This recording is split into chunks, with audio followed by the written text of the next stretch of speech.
Amen. Bwana Yesu, niko tayari kuzungumza maneno yako na siri zako za mbinguni. Ninaomba Bwana Yesu utusaidie tupate kuelewa na maandiko yako. Ni katika Kristo Yesu uliye Bwana na Mwokozi wa maisha yetu. Amen. Tunapokutana kwenye mafundisho kama haya, mimi mara nyingi huwa ninapenda na namuombaga Mungu nizungumze mambo ambayo hayazungumuzwi makanisani mara nyingi. Kwa hiyo ni mahali ambapo tunatoa siri ambazo mara nyingi labda kwenye madhabahu tunazohubiri hatuzisemi sana. Kwa kuwa hii ni faraga, tumepata nafasi ya kuja hapa, tutazungumzia mambo ya aina hayo ambayo Mungu amenipa kuzungumza na wewe. Nitakuwa nina ujumbe ambao una kichwa kinachosema tabia za kiungu ndani ya mwanamke. Tabia za kiungu ndani ya mwanamke. Nitazungumza ujumbe ambao nimeupa kitu kinachosema tabia za uungu ndani ya mwanamke. Kwa hiyo katiba yenu atakuwa anaandika notes kwa niaba ya mke wake. Kwa hiyo baada ya hapa ataenda kumpelekea. Na mtumishi wa Mungu Paulo pia atakuwa anaandika notes kwa ajili ya girlfriend wake ambaye Mungu atampa na mke wake kwa ajili ya kumsaidia. Kitabu cha Petro wa pili sura ya kwanza na ule mstari wa 4. Kitabu cha Petro wa pili sura ya kwanza mstari wa 4, maandiko matakatifu yanasema hivi. Petro wa pili sura ya kwanza mstari wa 4. Waraka wa Petro wa pili sura ya kwanza mstari wa 4, maandiko yanasema hivi. Tena kwa hayo ametukirimia ahadi kubwa mno za thamani, ili kwamba kwa hizo mpate kuwa washirika wa tabia ya uungu. Mpate kuwa washirika wa tabia ya uungu, mkiokolewa na uharibifu uliomo duniani kwa sababu ya tamaa. Kwenye huu mstari nitaka uone hilo neno tabia za uungu kupitia ahadi ya Mungu ambayo ni ahadi ya Roho Mtakatifu. Ni ahadi ambayo ilitutaka sisi tuwe washirika wa tabia za uungu. Kila mtu ambaye ana Roho Mtakatifu ndani, yule Roho Mtakatifu kazi yake kubwa ni kumfanya huyo mtu awe na ushirika wa tabia za uungu. Zile tabia ambazo Mungu anazo, ukiwa na Roho Mtakatifu unapaswa uwe nazo zile tabia za uungu. Kwa hiyo kuna tabia za uungu ambazo mtu anapomwamini Yesu, anapookolewa na kupokea ile ahadi ya Roho Mtakatifu, anakuwa mshirika wa tabia za uungu. Malaika ni washirika wa tabia za uungu, na mtu anapookolewa, anapozaliwa mara ya pili, na yeye anakuwa ni mshirika wa tabia za uungu. Zile tabia ambazo Mungu anazo na yeye anakuwa nazo. Kanisa la Yesu, Bwana asifiwe. Lakini bahati nzuri sema mwanamke yeye hahitaji ujazo wa Roho Mtakatifu kupata tabia za uungu. Anapozaliwa tu wana tabia za uungu. Mwanaume sasa ni mpaka ubatizwe, si na maji machache, si maji yanayojongea, si yanayotambaa. Ila mwanamke tu akizaliwa tu, ile amezaliwa ni kabinti, ni katoto kakike, huwa kana tabia za uungu. Kitu ambacho wanawake wengi hawafahamu ni kwamba wao wanapokuwa tu wamekuja duniani, tayari kwenye uumbaji wao, jinsi Mungu alivyowaumba, wana tabia ya uungu, wana umungu ndani yao. Ni kitu ambacho hawafahamu. Na ndio maana kuna namna walivyo wanavyoishi hawajielewele, kwa sababu hawajui ya kwamba wao wana tabia za uungu. Na kwa rehema na huruma za Bwana leo utafahamu katika jina la Yesu. Hivi unafikiri ni mbegu tu ya mwanaume ndani ya tumbo lako ndio inafanya mtoto atoe kichwa kikubwa, atoe fuvu, atoe mfupa? Unafikiri tu ni ile mbegu ya mwanaume? Hapana. Huko ndani una uungu ambao Mungu amekuumba nao. Okay. Ambacho hamfahamu labda ni hiki. Miungu yote unayojua wewe ya kwenye Biblia, miungu yote ya kwenye Biblia huwa ni miungu ya kike. Ukimsikia Mungu Bahari, ukimsikia Antemi, yale miungu yote, ukisikia dragon, ile miungu yote ni miungu ya kike. Ukisikia watu wanaabudu miungu, wanaabudu sanamu, ukisikia watu wanaabudu ng'ombe, huwa sio ng'ombe wa kiume, huwa ni ng'ombe wa kike. Ukisikia watu wanaabudu risanamu, kuna risanamu limekaa pale watu wanaliabudu, Hata kama jina la sanamu yule ni la kiume, ni wa kiume, anaitwa Budha labda, ni wa kiume, ile sanamu yake utaikuta ina muundo wa kike. Haro watu wa Mungu. Mabinti Bwana asiwe. Wanawake Bwana asiwe. Ukisikia miungu watu, ushasikia watu wanaabudu miti. Wanaabudu mti, ushasikia mti? Yeye hamjui mambo ya kichawi. Mnajua ya kwamba kuna mimea ya kike na mimea ya kiume, mnafahamu? Mfano mzuri ni mapapai. Kuna papai la kiume na papai la kike. Kuna wakati ukishajua hili ni papai la kiume, unaweza ukaribadilisha likawa papai la kike. Si mnafahamu ile formula? Mnagongea misumari au mnafunga na gunzi, unalifunga, linabadilika jinsia kutoka kwa la kiume linakuwa la kike. Si mnajua au nyewe mzalo wote Muhimbili?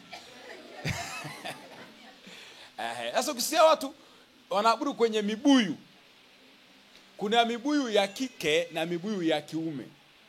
Mibuyu ya kiume inatoaga tu maua, huwa haitoi yale mabuyu. Kwa hiyo pale wachawi na waganga hawawezi kuweka kiringe chao. Paka ule mbuyu uwe ni mbuyu wa kike unaozaa. Unaelewa kanisa la Mungu? Kwa wanawake tu walipozaliwa, yani walipozaliwa pap, ndani yako na tabia ya uungu. Na ndio maana sasa watu wengi wanasema kwa nini kanisani wanawake ni wengi? Kitu ambacho hawajui ni kwamba kwa sababu wana tabia ya uungu. Lakini pia na wachawi wanawake ni wengi kwa sababu pia wana tabia ya uungu kwenye Mungu yule wanaomwabudu kule. Ndio maana mwanamke kwenye ibada kuconnect ni rahisi sana. Ila mwanaume mpaka mapambio, mikono juu, sema damu ya Yesu, toba na nini, ndio ngoma ina connect, inachukua muda sana kwa sababu tabia ya uungu iko mbali. Lakini wanawake sema haleluya.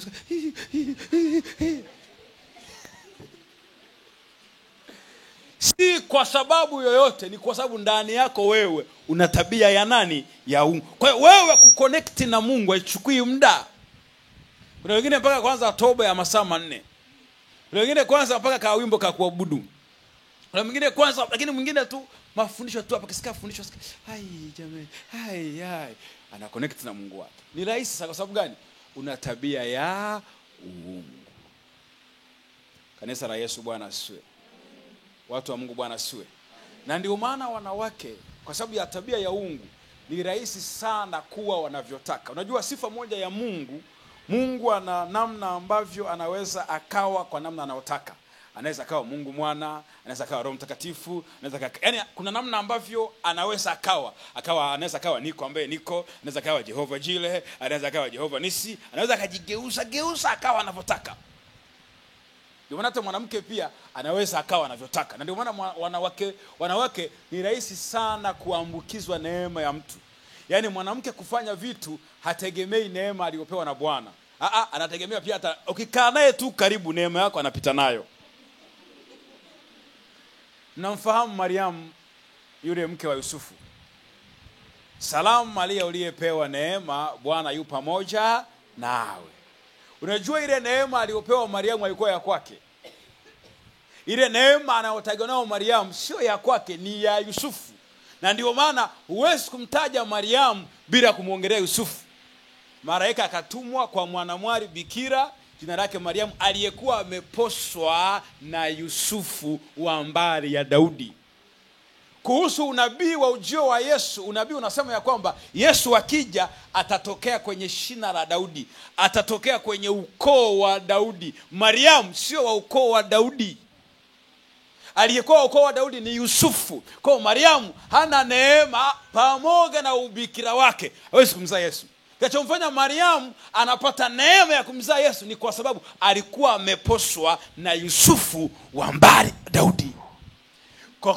Kwa hiyo Mariamu angekuwa ameposwa na Mnyakyusa wa Mwanjero wa Mbeya, hawezi kumzaa Yesu. Angemzaa Mwakatobe, angemzaa Mwakalinga, angemzaa Mwakasakatumbo na Tupere.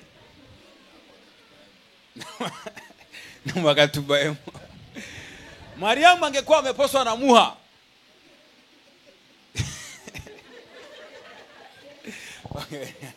Mariamu angekuwa ameposwa na Mkuria, hawezi kumzaa Yesu. Angemzaa Chacha, akamzaa Boke, akamzaa Gati, akamzaa na Marwa. Kwa neema inayotajwa kuwa ya Mariamu ni ameitoa kwa nani? Kwa Yusufu. Ndio maana sasa mke wa mchungaji ni mama mchungaji. Kuna kitu anakafanya ka uchungaji. Ila mume wa mchungaji hajulikani yuko wapi. Sasa tunawaza hivi mchungaji wetu yuko single. Ila ana mume. Kwa sababu gani? Ile neema ya mke wake kwake kuja ni kazi. Mke wa nabii yeyote, ama ni nabii wa uongo ama nabii wa ukweli, anatabiri. Ukishaolewa tu na nabii, yani wewe ukaolewa na nabii, huyo nabii awe ni wa uongo ama awe ni wa ukweli, unatabiri. Kwa sababu gani? Kwa uungu ulionao ni rahisi sana kukapture. Kanisa la Mungu Bwana asifiwe sana. Watu wa Mungu Bwana asifiwe sana. Sio kama mnanielewa. Okay. Mke wa rais ni first lady.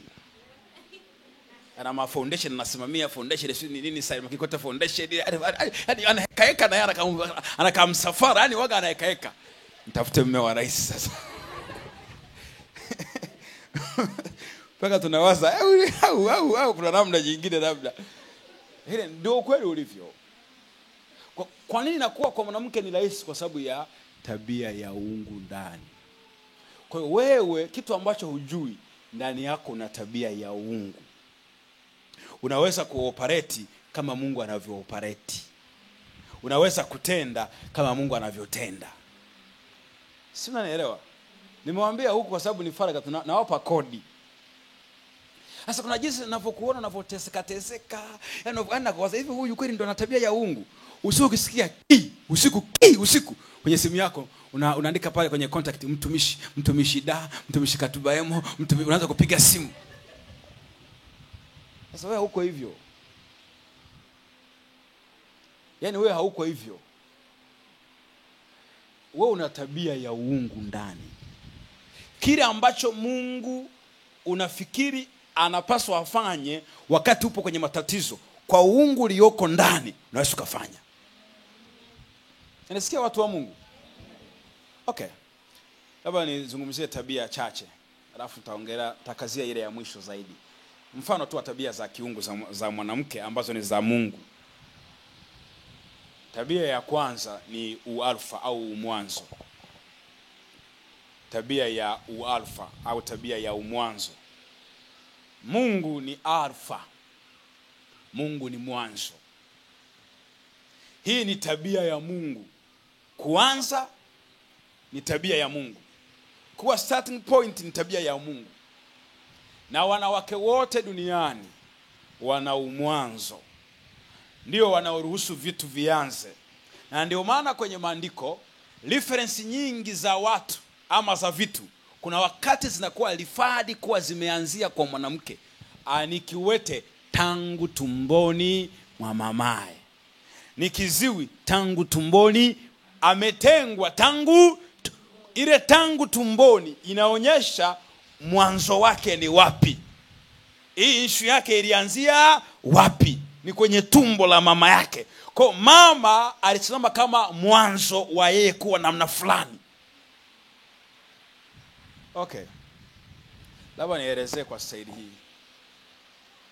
Utaelewa vizuri kwamba wewe una umwanzo, unatakiwa wewe unaanza madude. Mwanamume wakiwa wanajenga nyumba, kuhamia kwenye nyumba waga ni changamoto. Kwa sababu gani? Wanaume hawana umwanzo. Yaani yeye anataka nyumba yake ikamilike, iwe ina kila kitu, lakini mama anataka twende kwenye nyumba ikiwa haina madirisha, haina floor, ila twende kwenye nyumba yetu. Ambacho waga wanakifanya wamama, wanakusubiria umesafiri umeenda Geita. Alafu anakutumia message, baba fulani kule tulishahama, tulishahamia Kigamboni. Ule umwanzo ni wa mwanamke. Kwenye mahusiano ili ndoa ianze waga sio mwanaume. Paka mwanamke aseme ndio tuanze. Hata kufunga ndoa, hata watu kuoana. Kama jamaa umuulizi mtadate miaka 20 nakwambia. Jamaa yetu anafurahia tu kudate vile mtembee tu pamoja hadi muende. Hadi anafurahia hivyo. Ila kwenye issue eti ndoa si mkae. hawa miamba mpaka wasaidiwe kwenye maombi na kwa namna nyingine. Kanisa la Yesu, Bwana asifiwe sana. Watu wa Mungu, Bwana asifiwe sana.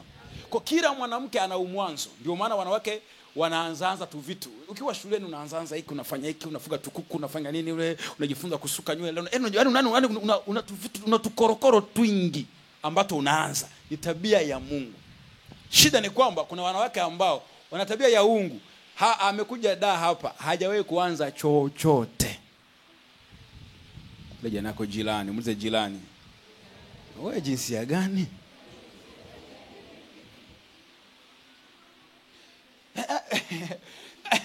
Yaani unajua iko hivi. Yaani okay, una utumishi ndani, anza basi chochote. Hivi unachindwa hata kuweka tu mahubiri kwenye status au kwenye TikTok, unaenda live. Unawaambia haleluya, wapendwa wa Mungu, kaendelea na ujumbe wa neno. Unashindwa hata hiyo. Yaani kuna namna ambavyo wewe unatakiwa uanze.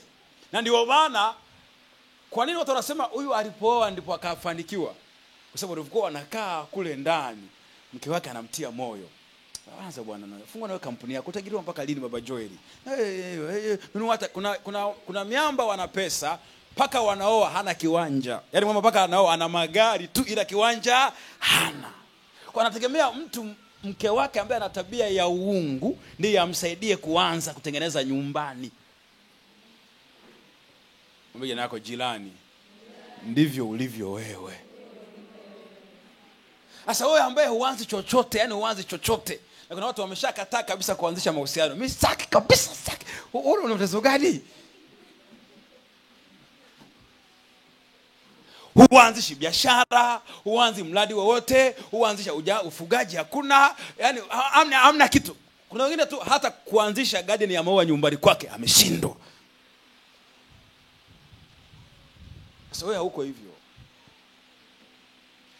Wanawake wana umwanzo, ni alfa. Ili familia ianze paka mwanamke aseme ndio tuanze, nakubali kuolewa na wewe, ndio tunaanzia hapa. Ndio familia inatengenezwa. Ili hivyo hata ujio wa Yesu mwanzo wake ilikuwa kwa mwanamke. Hata kufufuliwa kwa Yesu mwanzo wake alikuwa ni nani?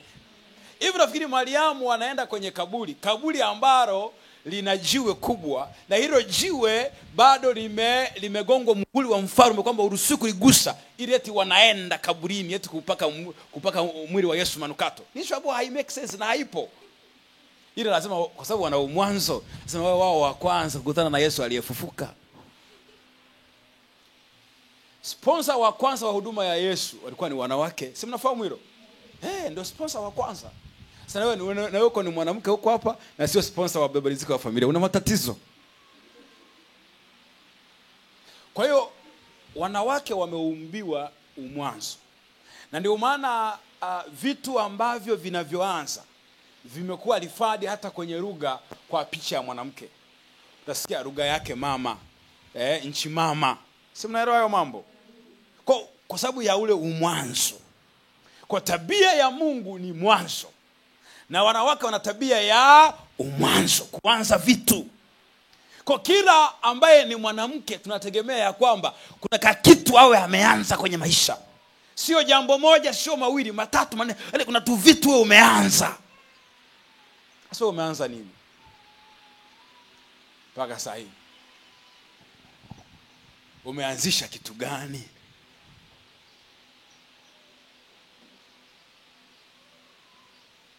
Halo? Umeanzisha kitu gani mpaka sasa hivi? Mpaka sasa hivi.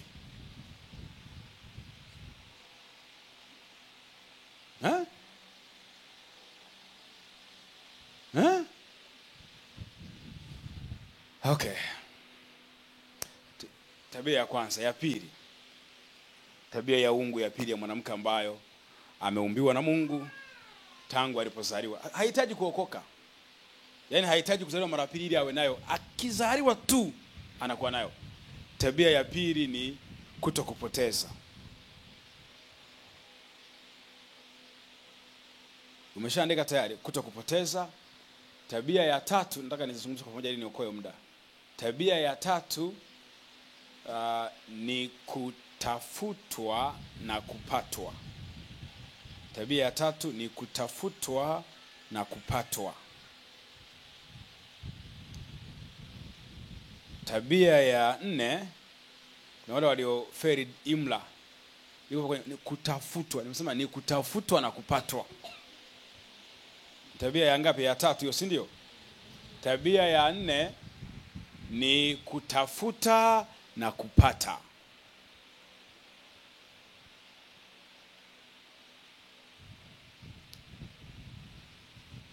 Tabia ya kwanza ni ya pili ni kutokupoteza, ya tatu ni kutafutwa na kupatwa, ya nne ni kutafuta na kupata. Naomba nizungumzie hizo na baada ya hapo nafikiri fungua nami kitabu cha Luka sura ya 15.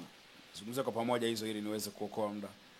Kitabu cha Luka mtakatifu sura ile ya sura ya 15. Kitabu cha Luka sura ile ya 15. Tumefika wote? Sura ya 15 mstari wa 8. Sura ya 15 mstari wa 8. Maandiko yanasema hivi. Kitabu cha Luka 15 mstari wa 8. Maandiko yanasema hivi: au kuna mwanamke gani mwenye shilingi 10 akipotewa na moja, asiyewasha taa na kufagia nyumba na kutafuta kwa bidii hata ione? Au kuna mwanamke gani mwenye shilingi 10 akipotewa na moja, asiyewasha taa na kufagia nyumba na kutafuta kwa bidii hata aione? Naomba nisikilize vizuri. Hapa kwenye hii sura ya 15 kuna mifano mitatu, ambayo hiyo mifano inamhusisha Mungu, ina picha ya Mungu. Mfano wa kwanza ni wa mchungaji. Mchungaji mwenye kondoo 100 akipotewa na mmoja, anawaacha wale kondoo 99, anaenda kumtafuta yule kondoo mmoja. Ile picha ya mchungaji inamuelezea nani? Mungu. Bwana asiwe, watu wa Mungu, si ndio? Wanawake, si ndio? Mabinti, si ndio? Kwa ile picha ya mchungaji inazungumzia picha ya nani? Ya Mungu. Okay. Mfano wa ulioko kwenye hiyo sura ni mfano wa mwana mpotevu ambaye aliomba sehemu ya urithi wake, akachukua, akaenda, akatapanya na makahaba. Halafu aliporudi, baba yake alipomuona angali mbali, akamhurumia, akampokea, akambadilishia mavazi, akampa na pete, akamvika na viatu. Yule baba aliyemhurumia mwanae akampokea, akampa mavazi mapya na pamoja na viatu na pete, anasimama kwenye picha ya nani? Ya Mungu. Si ndio, watu wa Mungu? Kanisa la Mungu, si ndio? Tuko pamoja, si ndio? Okay. Mfano wa tatu ni wa mwanamke. Au kuna mwanamke gani? Mwanamke yupi? Maana huyo hayupo, ambaye akipotewa na shilingi 1, mwenye shilingi 10 akipotewa na moja, asiyefungua, asiyewasha taa, akafagia nyumba, akaitafuta kwa bidii hata ione. Na kwenye huo mfano mwanamke amesimama kwenye picha ya nani?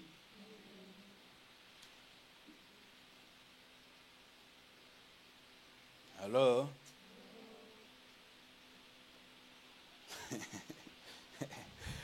Unafikiri Yesu alishinda kusema au kuna mwanaume gani? Au alishinda kusema au kuna mtu gani? Kwa sababu sifa zilizotajwa pale ni sifa za Mungu, ile pia ni sifa za mwanamke. Bila sema au kuna mwanamke gani mwenye shilingi 10 akipotewa na moja, asiyewasha. Kwa maana ni kwamba mwanamke akipotelewa na shilingi, ana shilingi 10, ikipotea moja, lazima aitafute mpaka aipate. Okay. Mwanamume akipoteza 500 kwenye gari yake anasema ni aosha magari, anaachana nayo. Lakini sio Mama Musa. Unaelewa? Unaelewa? Sisi tuliolelewa kwenye familia za kitimtimu. Mtoto akiwa anakosea, anapigwa na mama, anapigwa. Yaani kwenye familia inaonekana kwamba mama ndio ampendi mtoto kuliko baba. Ile ikifika wakati mtoto kazingua, inatakiwa afukuzwe nyumbani, hiyo mama akubali. Ila wakati anazingua anapigwa, baba alikuwa adili na mtoto. Ile ikifika kwenye point sasa, kwa sababu huyu ameshakuwa mwizi, ameshakuwa haieleweki, atoke nyumbani, hiyo mama hamuungi mkono baba, hiyo haungi mkono. Kutokupoteza ni tabia ya wanawake. Na ndio maana wanavyotunza pesa zao ni tofauti na wanaume. Mwanaume anaweka pesa yake mfuko wa hapa, anaweka hapa 200,000 kwenye mfuko hapa. Hakuna mwanamke mpumbavu wa staili hiyo, hayupo duniani. Hapa nje hapa. Hapa nje hapa 200,000 hapa nje. Ni huko ndani. Kuna sindiria, si kuna nini huko ndani. Kama shilingi 500 kwenye kanga, kwenye kitenge, inafungwa fundo la kwanza. Haitoshi, anaongeza na fundo la pili. Haitoshi, akifunga anachomekea mara ya kwanza na mara ya pili, ili 500 yake iwe sawa. Mwanamke sio mtu wa kupoteza. Ndio maana paka mwanamke aseme itiziwa penzi limeisha, sio leo, inachukuaga muda kidogo. Yaani hivi tu viishe tu hivi eti tumeacha hivi tu, hapana. Sema twende kidogo, twende. Waga akubali. Yaani hata kama yaani kabisa hili penzi hakuna linakoenda, lakini yumo tu. Kwa sababu gani? Sifa alionayo ni ya kutokupotea. Hiyo ni sifa ya Mungu. Kwa maana jinsi Mungu aliupenda ulimwengu hata akamtoa mwanae wa pekee, ili kila mtu amwaminie asipotee. Gharama kubwa ambayo Mungu aliingia kwa ajili yangu na wewe, lengo lake ni moja, mimi na wewe tusipotee.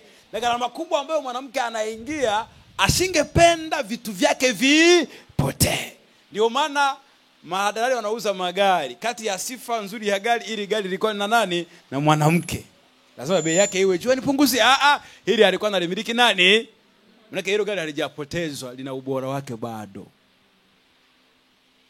Ni tabia ya mwanamke kutokupoteza. Ndivyo ambavyo Mungu amewaumba. Yaani ulivyoumbwa tu wewe, ukaumbwa kutokupoteza.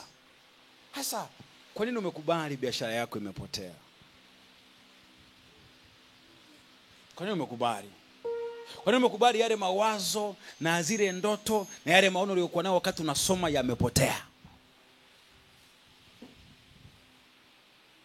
Kwa nini? Kwa nini umekubali utakatifu wako, utumishi wako unapotea? Kwa nini unakubali? Biblia inasema, au kuna mwanamke yupi, kuna mwanamke gani mwenye shilingi 10 akipotewa na moja asiyewasha taa? Huyo mwanamke hayupo. Ambaye ana kitu chake, ana maono yake, ana ndoto zake, ana kesho yake, eti ipotee, hayupo. Lazima awashe taa, ndoto yake endelee kuwepo, maono na malengo endelee yawepo. Lakini sasa nashangaa, inabidi Yesu nimwambie, yule mwanamke Yesu aliyesema hayupo, yuko hapa. Yeye amekubali mambo yake yapotee. Ameshakubali kabisa. Amekubali aachwe. Basi sawa, unaona mwachaje? Anakuacha na nani? Anakubali akuacha, anakuachaje kwanza? Hafa anaenda wapi na nani?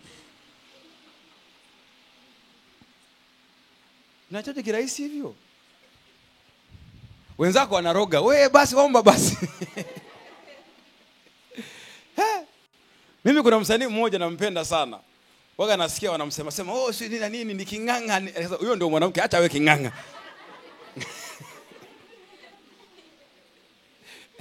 Katubemo amjui, ila memwaribu mwalimu wangu. Anapiga masefu yale. Wanawake ni vinganga. Yaani kwa nini wamchukue? Haya, kuroga hauwezi, maombi na yenyewe hauwezi, kupeleka fire na moto. Yaani kwa nini cheo chako tu wachukue? Wapeane wao nafasi zako, safari zako za kikazi, yani waende tu afu umekaa tu umerelax kwamba Bwana ajua, nimemwachia Bwana. Uwezi kumwachia Bwana kama hujampelekea. Ili mtu mwachie gari yako unampelekea funguo, jirani na kuachia funguo, na kuachia gari langu unampa funguo. Uwezi kumwachia Bwana kama umpelekei. Hasa kwa nini wewe umekuwa ni mtu ambaye unakubali mambo yako yapotee? Yaani umeshakubali tu eti asiyefunzwa na mamae, ufunzwa na ulimwengu. Yaani mwanao umeamua umwachie ulimwengu amfunze. Eti umekubali tu kama huyu mtoto ni wa hivi, haeleweki, asikii, basi dunia Wewe mwanamke kweli? Sababu sifa ya wanawake hawakubali kupoteza. Hawakubali kupoteza. Au kuna mwanamke gani mwenye shilingi 10 akipotewa na moja asiyewasha taa? Jinsi Mungu alivyokuumba wewe, usingependa pesa zipotee. Ndio maana wanawake nyumbani wako busy kuweka akiba, yani kwa sababu wasingependa pesa, yani kwa kuna mianya mingi ya kutoa ya pesa kutoka. Wasingependa kuona pesa za familia zinapotea. Wanaume, Bwana Yesu asiwe. Unataka kufanikiwa, hela zako zote mpe mke wako. Haleluya. Kwenye maofisi watu wanafahamu muhasibu mzuri ni mwanamke, ambaye hata kama unataka hela, wewe ni bosi, akwambia bosi, hii hela haitoki, ikitoka hapa bosi, kampuni itakuwa hali mbaya. Yaani bosi hapana, bosi hapana. Muhasibu wetu akaniambia, mwalimu, yani sio, ananiambia yani hao president wanatumia hela nyingi sana mwalimu, yani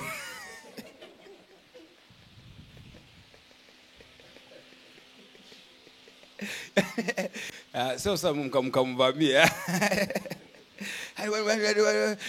Yaani anaona, yaani kila anaona tu hela zinatoka nyingi. Yaani anaona hela zinatoka nyingi. Lakini mimi mwalimu, wapenda watumishi wa Bwana, haleluya. Kanisa la Yesu, Bwana asifiwe sana.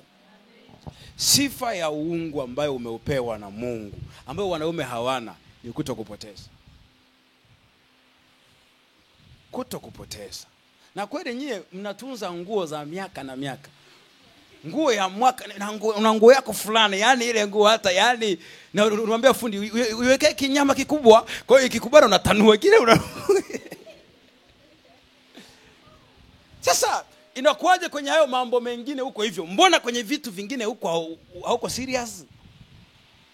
Kwenye mambo ya biashara, kwenye mambo ya siasa hauko serious? Yaani umekubali tu eti kula zikutosha. Hivi tu kirahisi zikutosha. Ilikuwa ni mwaka 2020, mwaka huu zitoshe.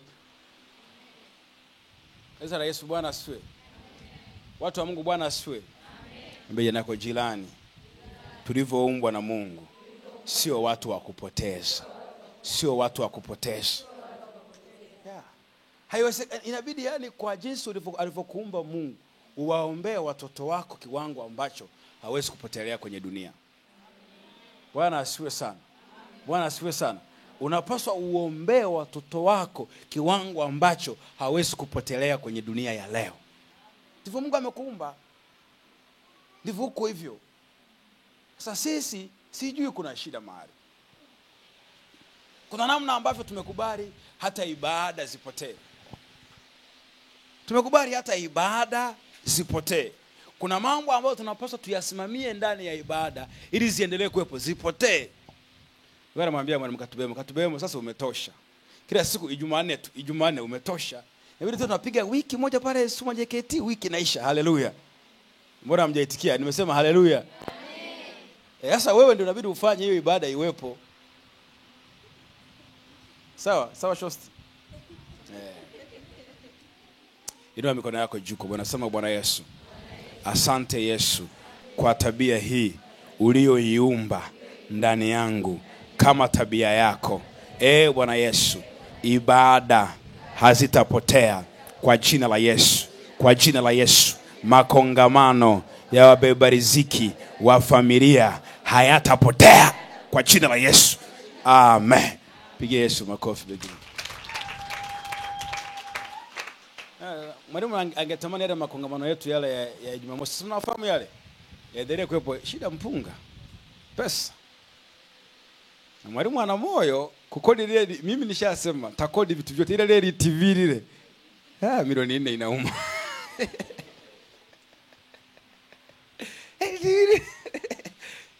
Yakiwa mawili papa milioni 8. Takodi vyote ile pale bado. Kwa yale zile ibada zile zingeendelea kuwepo. Mtu ambaye anapaswa azifanye zisipotee ziwepo ni wewe. Sasa mpunga sasa uleti kwa ajili ya kazi za Bwana. Watu wa Mungu, Bwana asifiwe. Kwa sisi Mungu alivyotuumba tumepewa hiyo neema ya kutokupoteza. Ndio maana mtoto hata kama ni jambazi, amepigwa, ameuawa, lakini mama hiyo siku hali yake itakuwa ni mbaya.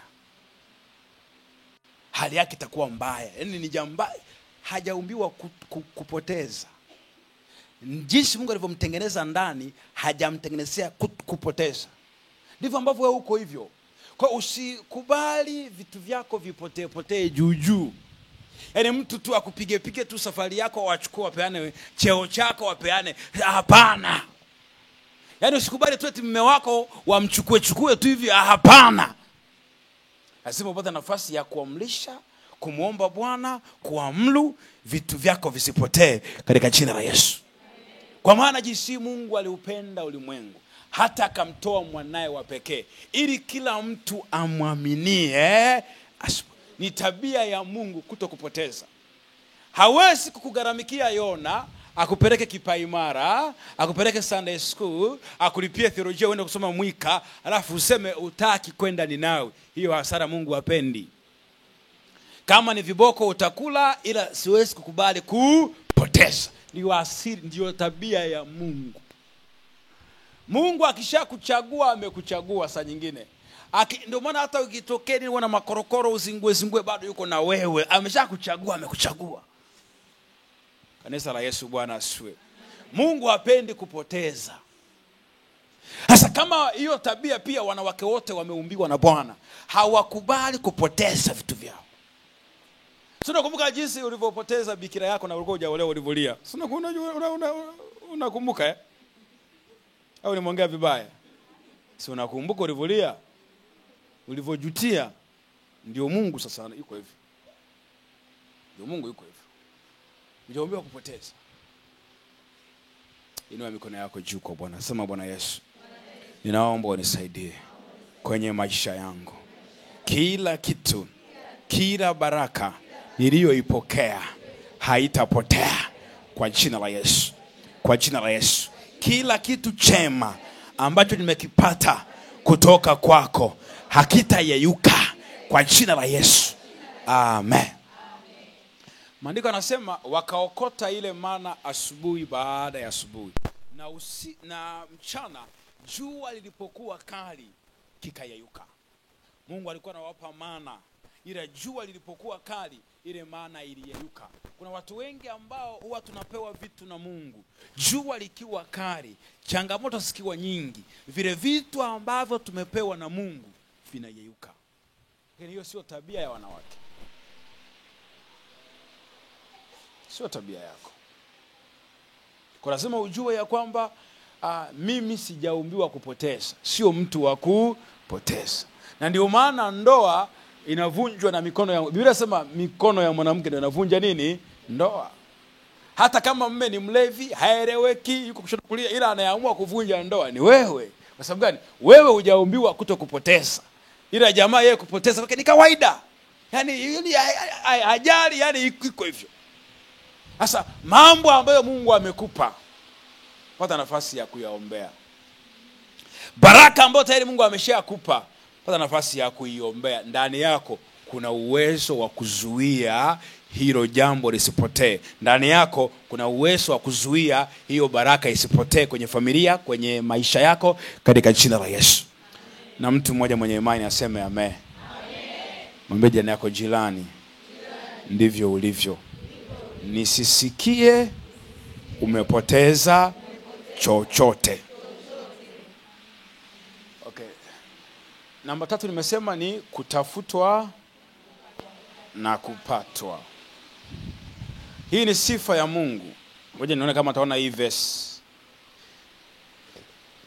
Hii ni sifa ya Mungu, kutafutwa na kupatwa. Ile shilingi,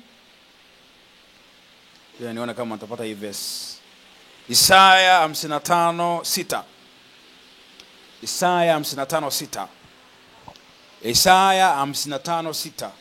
Maandiko yanasema hivi: mtafuteni Bwana maadamu anapatikana, muiteni maadamu yu karibu. Mungu ukimtafuta unampata. Sifa ya Mungu, akitafutwa anapatikana. Na mwanamke pia sifa yake ambayo ameumbiwa na Mungu, akitafutwa anapatikana. Changamoto iko hivi: kuna watu ambao wanakutafuta. Kuna watu wanatafuta mtu mwenye akili kama wewe, mtu mwaminifu kama wewe, mtu mpole kama wewe, mtu mwenye hasira kama za kwako. Haleluya. Shida ni kukupata. Mwalimu alizungumzia habari ya kujichonga, kujitengeneza. Nilisema ni sawa, lakini nikasema mimi nitataka nizungumzie upande wa pili. Upande wa pili ni hivi: kuna wakati mwingine hata huhitaji sana kujitengeneza sana. Niko na mwalimu pale, ni upande wa pili na kuonyesha hivyo ulivyo. Yaani hivyo ulivyo na makorokoro yako hivyo kuna mtu anatafuta mke wa staili hiyo. Sina naelewa. Mimi umri umeenda, sasa hivi nina miaka 56, siwezi kuolewa tena, imeshindikana. Ambacho hujui ni kwamba kuna mzee mwenzio yuko mahali anatafuta mzee mwenzake. Sina naelewa. Shida ni moja, kukupata. Shida ni moja lakini kwa kweli sifa, mwanaume akimtafuta mwanamke anayemtaka anampata. Yaani hata aje kukupata, labda tu aamue kuacha. Kwa sababu gani? Wewe una sifa ya kutafutwa na kupatwa. Kwa kama kuna kampuni mahali inatafuta mfanyakazi, inamtafuta mwanasheria, na wewe ni mwanasheria, kimsingi ni kwamba wewe unapaswa upatwe. Yeah.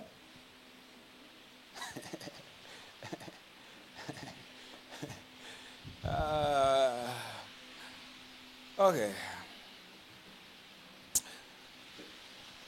Kuna vijana wanashauriwa, wanaambiwa, yaani wewe kwa jinsi ulivyo mpole hivi, inabidi utafute mke mkali ili ndoa iwe na amani. Ili watu yaani wewe kwa jinsi ulivyo hivyo, yaani ukishaoa mke mpole, yaani watu watachukua mpaka kiwanja, mpaka nyumba yenu, wewe jinsi ulivyo. Kwa hiyo mtoto anapewa mashauri atafute mwanamke mkali, mwanamke tough kidogo, ili kubalansisha mizani ikae sawa, ili ndugu wasizoezoe. Sasa na wewe ni mdada upo tough. Saa nyingine unafikiria kwamba kuwa tough jinsi ulivyo ndio sababu hauolewi. Inaweza ikawa sawa, lakini pia inaweza ikawa kuna mtu anatafuta mtu tough kama wewe, shida hajakupata, ila kimsingi anapaswa akupate. Sio, unaelewa? Kwa kuchonga sawa, unajichonga sawa, ila kuna watu anajua ni sasa huyo sasa ameshazaa, sasa itakuwaje? Kuna watu tunatafuta mitumba, nguo za mitumba ndio nzuri. Kuna watu tupo. Mwanamke ambaye amezaa, kuna watu wanatafuta huyo kwa sababu gani? Kwanza ana uzoefu, haleluya. Kwanza ana uzoefu wa kuachwa, kwa hiyo asingekubali hata kubali aachwe. Kwa hiyo atakajitahidi. Au unaongea vibaya? Si watu wote wanapenda special, si ndio? Labda bahati mbaya, labda na huyo mwanamume naye alipata mtoto naye, kwa mwanangu ili apate mapenzi mazuri ya mama, na huyu naye anayekuja wewe naye na mtoto, ili watoto wawe katikati hapo, ili mimi nipende mwanae na bila apende na mwanangu, na mimi square pale equation is balance. Sasa kuna wakati unafikiri ya kwamba kwa namna ulivyo ndio sababu. Wakati mwingine kuna yule anayetafuta mtu wa aina yako tu, hajakupata. Kanisa la Yesu, Bwana asifiwe. Mnafahamu ya kwamba kanisa ni bibi harusi? Mnafahamu hilo? Yesu kama bwana harusi alipokuja kulitafuta, si alilipata? Si alilipata kanisa? Alilipata. Kwa sifa mojawapo ya uungu ni kutafutwa. Mungu anatafutwa, na ukimtafuta unampata. Na mwanamke ana sifa ya uungu, akitafutwa naye anafanyaje? Anapatikana. Ndio maana tukitangaza matangazo, tuna ibada, tuna nini, tunawapataga nyie. Zile ngoma nyingine hasipatikani sana. Kusema tunapiga kula na nini kula, tuna uchaguzi, upiga kula, mnapatikana kupiga kula ni nyie. Zile ngoma nyingine hazipigi kula. Ni wachache wanaopatikana. Kwa sababu gani? Nyie mna sifa za uungu. Mungu akitafutwa anapatikana. Kanisa la Yesu Bwana asifiwe. Watu wa Mungu Bwana asifiwe. Kanisa la Yesu Bwana asifiwe. Watu wa Mungu Bwana asifiwe. Kwa labda issue tu, hatujui wewe kuna shida gani. Kwa sababu kuna jamaa anakutafuta. Anakutafuta. Unajua wameniambia hayo makucha yako ndio sababu. Kuna watu wanatafuta mwanamke mwenye kucha. Kuna watu kucha ndio vitu vyao. Yaani wana kucha ndefu. Issue ni kukupata. Kuna taasisi inatafuta mtu mwenye akili kama ya kwako, mwenye uwezo kama wa kwako, mwenye ufahamu kama wa kwako. Unajua wewe shida yako ni moja, una mapepe mno, umechangamka. Kuna watu wanataka mke aliyechangamka, nyumba ichangamke mle ndani. Sio unakaa kama tuko msibani. Wapo watu wa namna hiyo. Kwa kujiboresha ni sawa, lakini pia ujue kuna watu wanatafuta mtu wa aina kama ya kwako. Sema Bwana Yesu. Ongeza sauti, Bwana Yesu. Mahali popote wanapotafuta mtu kama mimi kwa ajili ya wema, nipatikane kwa damu ya Yesu. Kwa damu ya Yesu. Kwa damu ya Yesu. Kwenye taasisi, kwenye makampuni, serikalini, wanatafuta mtu wa aina yangu. Bwana Yesu, nikaonekane kwa jina la Yesu. Kila giza lililonifunika ninalipasua kwa damu ya Yesu. Kila uchawi ulionifunika ninauvunja kwa damu ya Yesu. Ninauliza neema ya kutafutwa na kupatikana kwa ajili ya wema kwa jina la Yesu. Amen. Pigie Yesu makofi mengi mengi. Ni muhimu ufahamu Mungu tabia yake ya uungu alionayo, akitafutwa anapatikana. Hata miungu na yenyewe waga ikitafutwa, mtu anayetafuta uchawi na uganga akikomaa anaupata huo uchawi na uganga. Hiyo tabia pia Mungu amemuumbia mwanamke. So wewe unatakiwa utafutwe. Ndio maana mvuto mkubwa ulionao ni kutafutwa. Na ndio maana kwenye uganga na uchawi wanaotafuta mvuto wa kichawi na kiganga, kwa sasa wanasiasa na watu mashuhuri, ule mvuto waganga na wachawi, huo mvuto wanaupataga kwa mwanamke na sio mwanaume. Mmenielewa? Ukiwatafuta wasihiri, wasoma nyota, wasoma terafi, wapiga visomo, wasoma faraki, wasoma bawa, wote wasoma buruji, wote mvuto kwa ajili ya mtu anatoa kwa mwanamke. Na ndio maana sasa tuna namba kubwa sana ya wanawake ambao wanasumbuliwa na nguvu za giza, kwa sababu waganga vitu vyao vizuri vya kuwasaidia watu wengine unavipata kwa mwanamke. Umeelewa sasa? Umeelewa sasa? Kwa wewe sio, yani wewe sio simple hivyo. Yani wewe sio mwepesi, yani wewe sio mwepesi. Yani kiwango hicho, yani ujirahisishe tu kwa wewe sio mwepesi hivyo. Kama mtu hujamuelewa. Sasa utatafutwa tena na mwingine atakupata. Yani wewe sio hapana bwana. Hapana.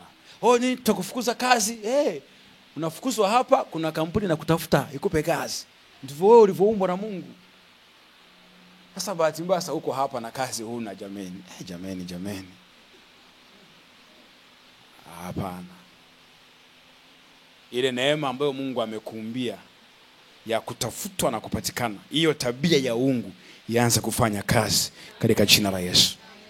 Inua mikono yako juu kwa Bwana. Sema Bwana Yesu, kila mahali wanapotafuta mtu wa aina yangu kwa wema, nikapatikane kwa jina la Yesu. Kwa jina la Yesu.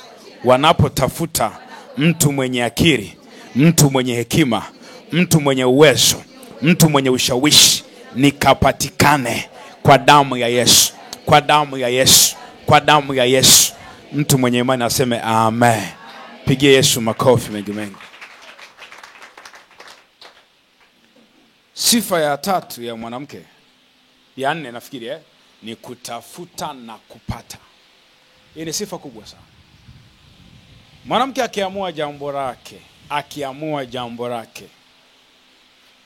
akivalia njuga, inshu yake, akaamua kuivalia, akaivalia dela. Inshu yake akaivalia dela, lazima itapatikane. Lazima ipatikane. Yezebeli akiamua inshu yake, lazima Elia uombe kufa. Pamoja na kwamba umeua manabii bali wa kutosha, ila Yezebeli akiamua sasa iwe man to man. Mungu naomba unichukue, nimesalia mwenyewe. Hata ugomvi, ukiwa unagombana na mwanamke, akiamua kabisa mgombane, utoboi. Kwa sababu wana tabia ya kutafuta na kupata. Yaani akiamua issue yake, ofisini akitaka ufukuzwe kazi, utafukuzwa. Yaani aamue kabisa kwamba huyu boss ni mnonko. Yaani kuna saa tu utaingia ofisini kwako, atapiga nibaka. Una kazi.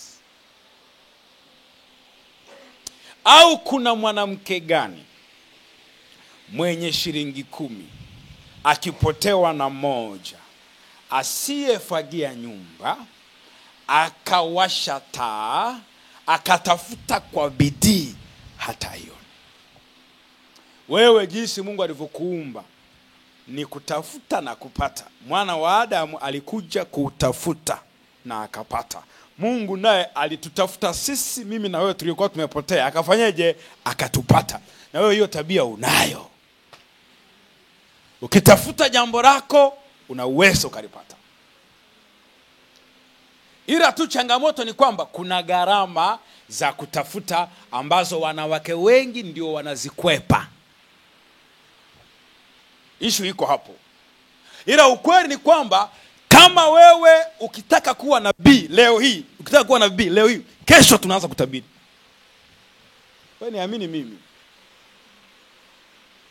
Yaani zile tabia za Mungu, zile za Mungu alizonazo, zile si kuimba, si kufanya, si kutabiri, si kuhubiri, si kuponya magonjwa, si nini. Yaani mwanamke akitaka leo, wewe ukitaka kesho viwete waanze kutembea, kesho ukitaka wewe kesho unaanza kutembea. Lakini mimi mpaka niende mlimani masaa 9, masaa 7. Sasa haya mambo mchungaji wako hawezi kukuambia. Unanielewa kweli? Unanielewa vizuri? Mwanamke akitaka awe mtu wa aina fulani anakuwa. Na ndio maana unajua kuona mwanamke alikuwa haeleweki kabisa, alikuwa yani ukiruka njia, akiolewa tu hivi, pap. Alikuwa wife material. Ni ametaka. Watu wa Mungu Bwana asifiwe. Mwanamke akipotewa na shilingi, anaitafuta na anaipata. Na wewe una uwezo wa kutafuta mambo ambayo hauna ukayapata. Una uwezo wa kutafuta neema ambayo hauna ukaipata. Una uwezo wa kutafuta vitu ambavyo hauna ukavipata. Na neema hii ambayo Mungu amekuumbia ianze kufanya kazi katika jina la Yesu. Na mtu mmoja mwenye imani aseme amen. Sasa kitu ambacho kinachokukwamisha wewe, kuna gharama za kutafuta na kupata, ndizo ambazo unazozikwepa. Hebu andika hapo gharama za kutafuta na kupata. Niongee 3 alafu baadaye nikuache tuende kwenye hatua zingine. Gharama ya kwanza ni kuwasha taa. Kuwasha taa maana yake kuwa na taarifa sahihi za mambo unayoyatafuta. Lazima uwashe taa. Yule mwanamke aliyepotewa na shilingi 1 kwenye 10, jambo la kwanza aliwasha nini? Taa. Kuwasha taa maana yake uwe na taarifa sahihi kuhusu jambo unalotafuta. Kama una mpango wa kuwa waziri, unaotafuta uwaziri, ujue ili uwe waziri mpaka kwanza uwe mwanachama wa chama fulani. Amen. Alafu baadaye uje uwe mbunge wa bunge la Jamhuri ya Muungano wa Tanzania, ama viti maalum ama kwa kuchaguliwa. Kwa hiyo uwe na taarifa hizo kwanza. Kama unataka kuchimba madini, ujue unapaswa kuwa na leseni, unapaswa uwe hivyo. Kama unataka kuwa tajiri, ujue utajiri mzuri siku hizi uwe na kampuni. Unajua kampuni ina kodi, na unajua kodi za kwenye kampuni tofauti na za kwenye duka. Kampuni inajipangia kodi ilipe shingapi, lakini dukani unakuja kukadiriwa na watu wa TRA ulipe shingapi. Umeelewa sasa? Kwa utajiri mzuri siku hizi unafungua kampuni, ndio unafanyia biashara. Kodi unajipangia wewe wape shingapi. Lakini nani duka unakuja kuweka kambi.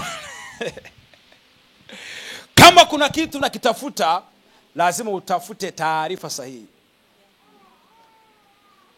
Utafute ujue kumiliki kampuni nafanyeje? Kumiliki nini? TV nafanyeje? Station ya TV nafanyeje? Ujue hizo taarifa. Inua mikono yako, sema Bwana Yesu, ninaomba neno lako liwe taa kwenye maisha yangu. Liwe taa. Amen.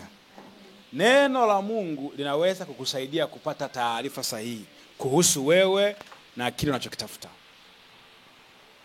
Daudi akasema neno la Bwana ni taa.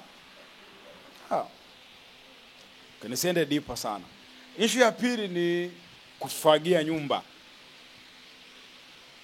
Gharama ya pili ya kutafuta ili upate, lazima ufagie nyumba. Kufagia nyumba. Au kuna mwanamke gani mwenye shilingi 10 akipotewa na moja, asiyewasha taa akafagia nyumba?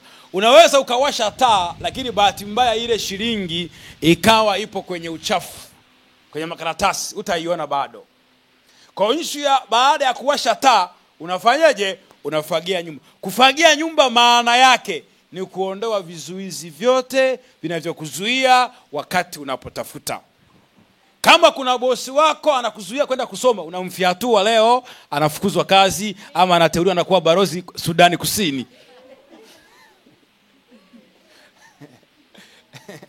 Ni nini kinachokuzuia? Kwa sababu kila anayetafuta kuna uchafu unazuia. Lazima kufagia. Lazima ufagie. Wewe unajua unatafuta elimu ila bosi atoe ruhusa. Mfagie. Ateuliwa awe mkuu wa wilaya Mbogwe.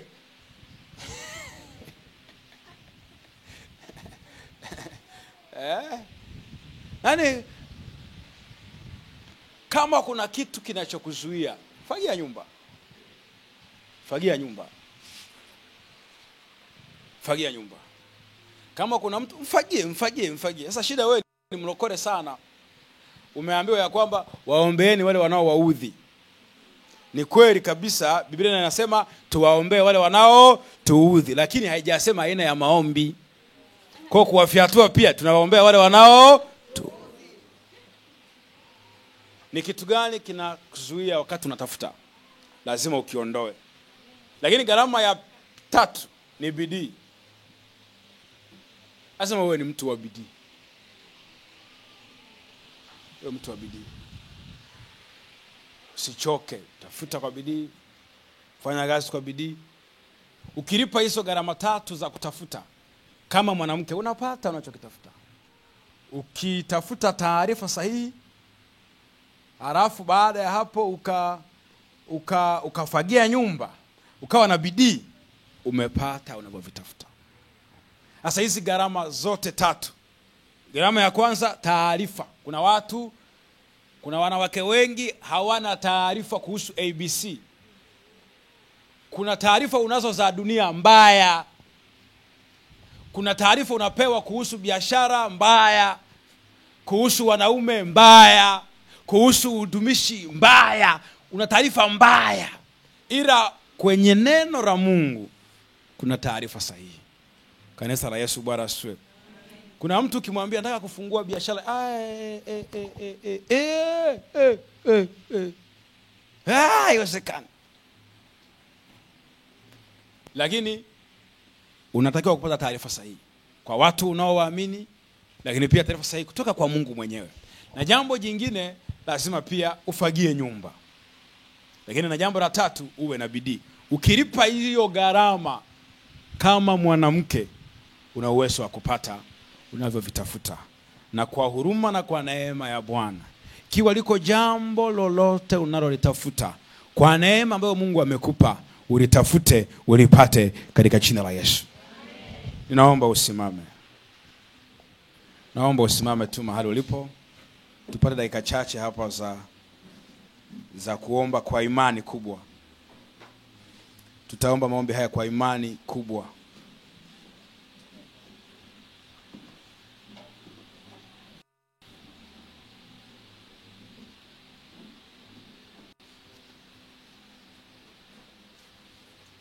Tutaomba maombi haya kwa imani kubwa kabisa. Ninaomba tu inue mikono yako juu kwa Bwana. Sema kwa sauti, Bwana Yesu, ninakushukuru sana kwa namna ambayo umeniumba kwa namna ya ajabu. Asante Yesu. Asante Bwana. Mungu, uliweka umwanzo ndani yangu, ukaweka ualfa ndani yangu. Ninatangaza kwenye ulimwengu wa roho, mambo mema katika taifa hili yataanzia kwangu kwa damu ya Yesu. Mambo mapya na ya baraka kwenye taifa yataanzia nyumbani kwangu kwa damu ya Yesu. Kwa damu ya Yesu. Kwa damu ya Yesu. Kwa damu ya Yesu.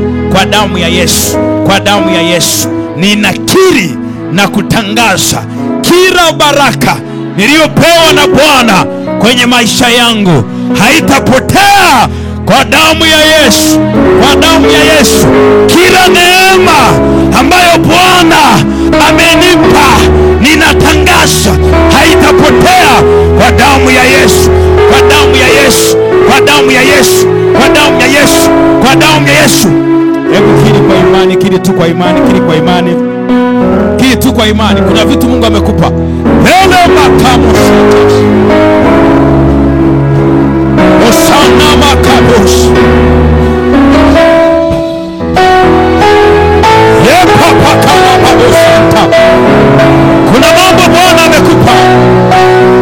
Kuna vitu Mungu amekupa. Hebu kiri kwa imani. Yes. Solo makapesi.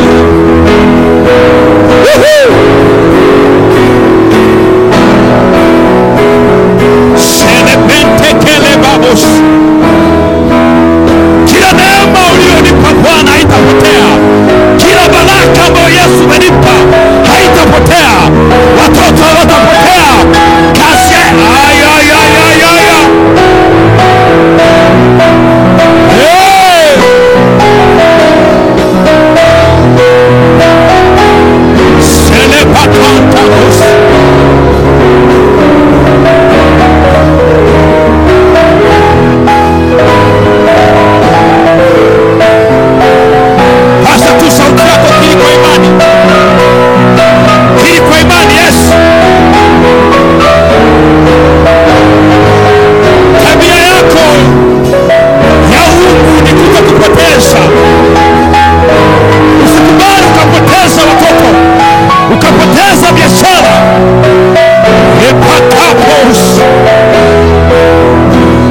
Weka mikono yako juu kwa Bwana.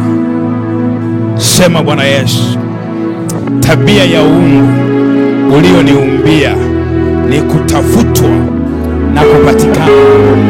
Bwana Yesu, kuna watu wema wananitafuta, kuna taasisi inanitafuta, kuna wateja wananitafuta, Bwana, Yesu, lakini sipatikani. Kila giza, kila usiku ulionifunika nisipatikane, ninauangusha kwa damu ya Yesu, kwa damu ya Yesu. Kila mamlaka iliyonificha nisipatikane, nisionekane, ninaipasua kwa damu ya Yesu, kwa damu ya Yesu. Hebu omba kwa Bwana, pasua kwa imani. Salama kabos. Ebantele mahamukalo babola babes.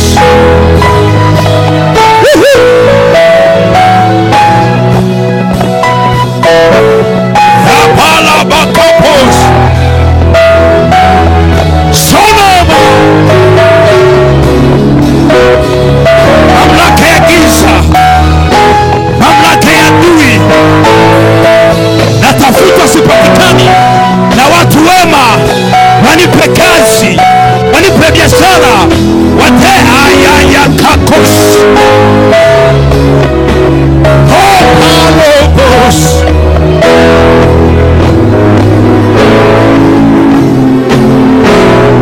Esana epandele makamos.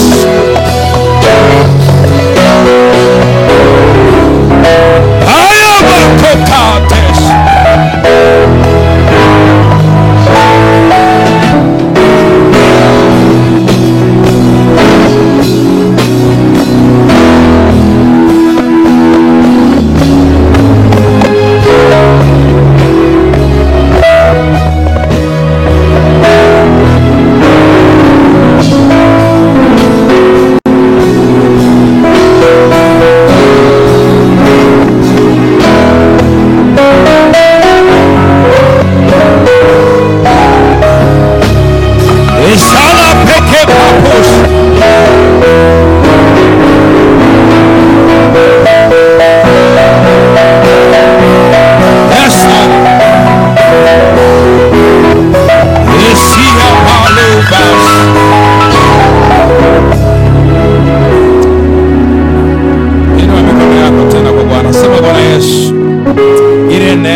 Ya kutafuta na kupata, ninaomba Bwana Yesu ianze kufanya kazi ndani yangu.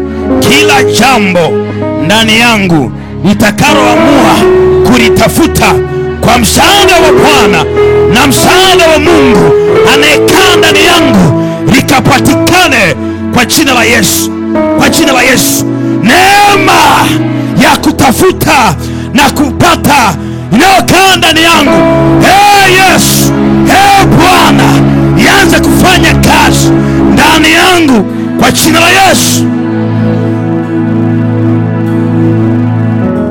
Elema Sona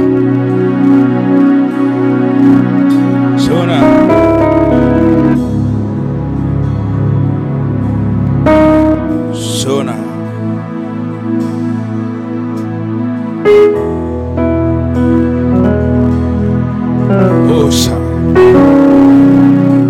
Ninaomba ukae kwenye kiti. Kuna watu hapa Mungu amekuwa akiwatafuta na hajawapata.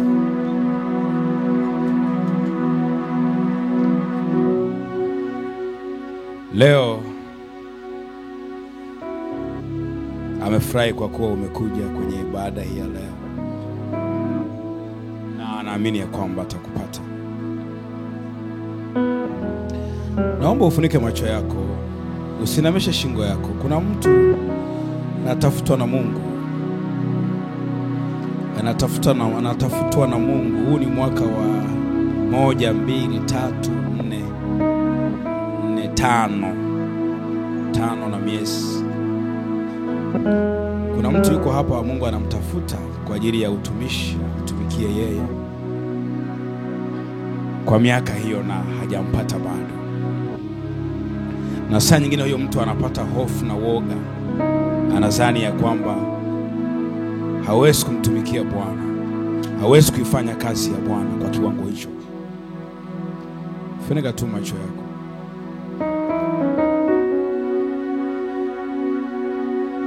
Osa.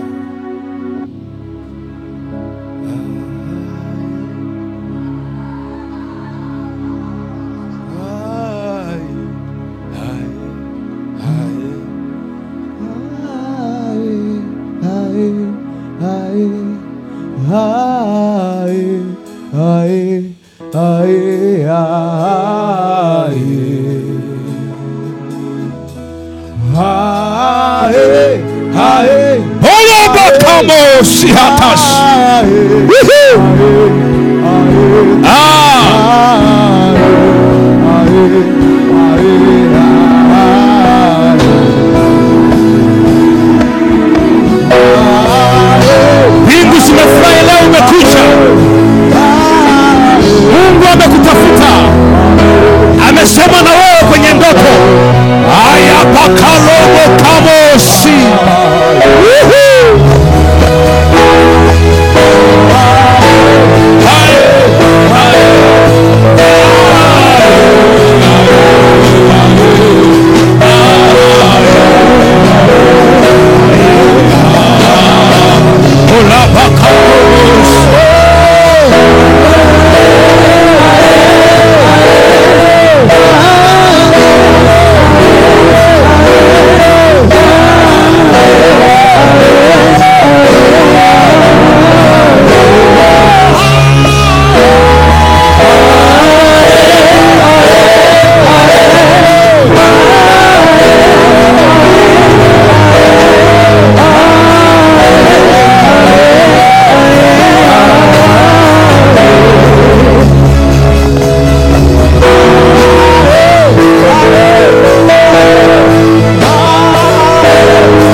Bwana, ni saa yako uwapate ulio watafuta.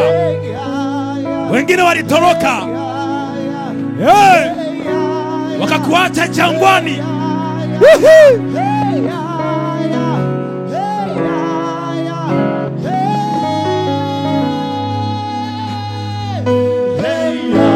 Sana mahama elevanta la habesh.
alipoenda nilienda, alipoenda tulienda. Nguvu ya dhambi juu yangu imevunjwa. Nguvu ya dhambi juu yangu imevunjwa. Nguvu ya dhambi juu yangu imevunjwa. Yesu alipoenda nilienda, alipoenda tulienda. Nguvu ya dhambi juu yangu imevunjwa. Nguvu ya dhambi juu yangu imevunjwa. Nguvu ya dhambi juu yangu imevunjwa. Yesu alipoenda alipoenda tulienda. Nguvu ya dhambi juu yangu imevunjwa. Nguvu ya dhambi juu yangu imevunjwa. Nguvu ya dhambi juu yangu imevunjwa. Yesu alipoenda tulienda. Nguvu ya dhambi juu yangu imevunjwa. Sona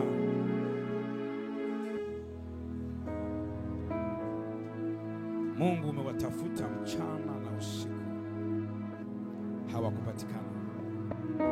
Ukawaita, hawakuitika ili waifanye kazi yako. Wapo manabii, wapo mitume, wapo hapa wachungaji, wako hapa watu wa udiakonia, wa kutunza wajane na yatima, wako hapa. Wako hapa watu wa kuwachunga wachungaji, kuwatunza.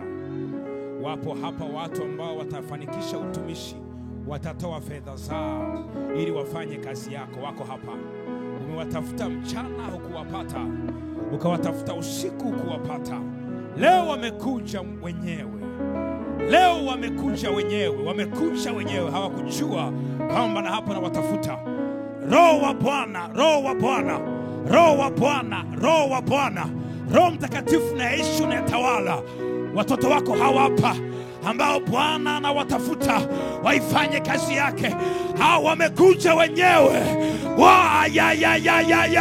Roho wa Bwana, Roho wa Bwana, mkamatie Bwana watumishi wake. Kamata, kamata, kamata, kamata, kamata, kamata, kamata, kayash, yes. Ya baba lo makabash. Esana mamekele babos.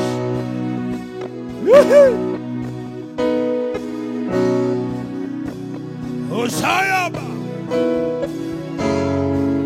Elebe pokamas.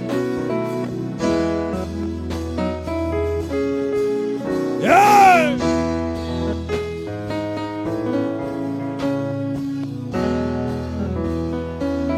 Yes, Lord.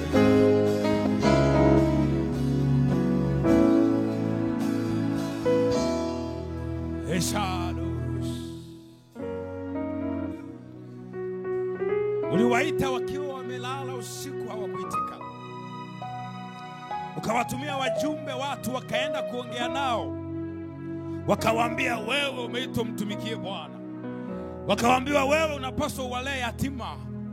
Wakawaambia wewe unapaswa uwatunze watumishi wa Mungu. Ukawapelekea wajumbe, lakini bado hawakusikia. Umewatafuta hukuwapata Jehova. Leo wamekuja wenyewe, wamejileta wenyewe. Mungu wamekuja wenyewe, wako hapa. Yes.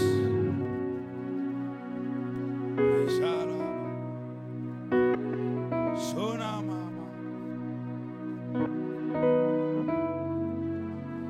Yeah.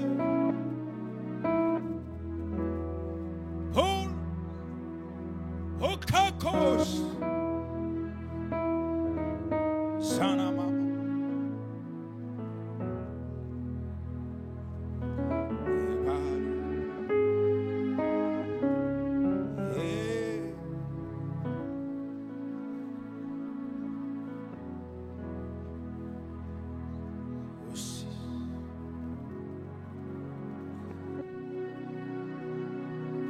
Umemwonyesha ishara ya kila aina. Umemwotesha ndoto za kila namna. Lakini hajaitika bado. Hajapatikana bado. Hajapatikana bado. Ukamtumia na watu wakaongea naye. Lakini bado hajapatikana. Mungu unaishi, Mungu unayetawala. Bwana leo anapatikana hapa. Yuko hapa leo. Yesu yuko hapa leo. Aitike. Aitike. Epa popas.